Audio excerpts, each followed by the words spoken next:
What happens when judges ignore the law and start acting like legislators? The legislative process was designed by Madison to involve the people, public process. It's going to be difficult. 2 houses. He even made sure that because of the way it's structured, modern political scientists have shown us that it requires a supermajority to get anything done. It's supposed to be hard, not easy, right?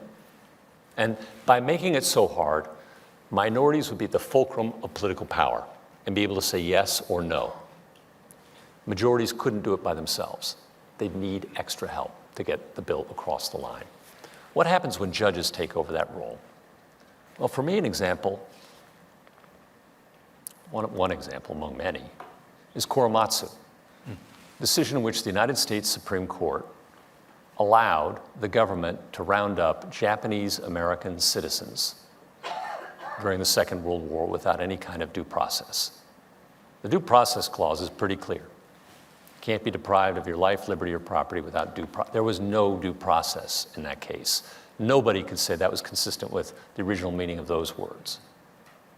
I have a young man who clerked for me whose grandparents were interned. So that's what happens when judges start making things up and bending to popular will rather than doing their job, their unpopular job of enforcing the law as written. What happens when the legislature stops legislating and allows the executive branch to do that, delegates its legislative authority?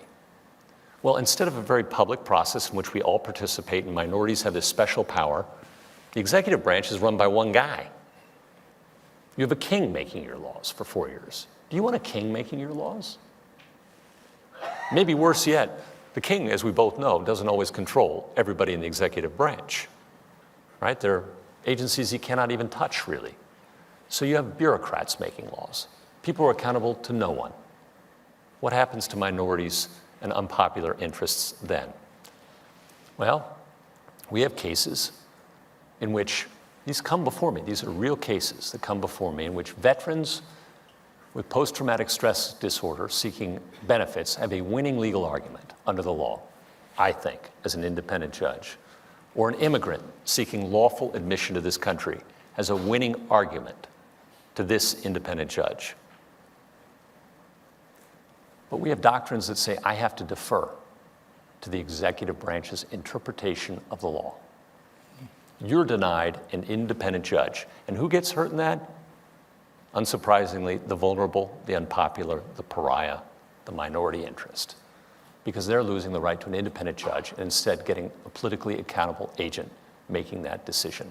I had thought Chief Justice Marshall said it is emphatically the province of the judiciary to say what the law is, not anyone else.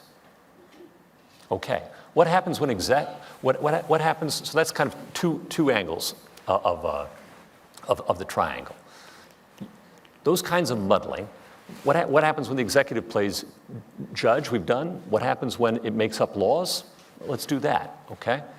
The executive starts making up laws. This is another problem. Well, instead of laws being few, difficult, and minority protected, they come fast, they come furious, and nobody can keep up. I tell the story in the book of Caring Hearts. It's a small provider of home health care services in Colorado. And they were accused of Medicare fraud by the department. The government said that they had violated a lot of regulations that the government was allowed to make up by itself without the involvement of Congress, pursuant to delegated legislative authority. Well, you know, you get accused of Medicare fraud, that's the end of your business, right? An $800,000 fine, crippling for them. Years of litigation go by, and what do we find out? We find out that Caring Hearts had abided all of the regulations that the department had created that were in place at the time it provided its services. The department was accusing it of violating rules that didn't even exist for years later. It was making up so many laws, the executive branch, that it couldn't keep track. These are the kinds of problems that happen when we lose sight of our separation of powers. When the executive branch starts making law, when the executive branch starts acting as a judge, when judges pretend to be legislators. And I just say to you, the separation of powers, Madison knew was the key to your freedom. And like the rest of the Constitution, it's up to you to keep it. If the people don't care, it won't be kept. I think Ronald Reagan said, we're always one generation away from tyranny.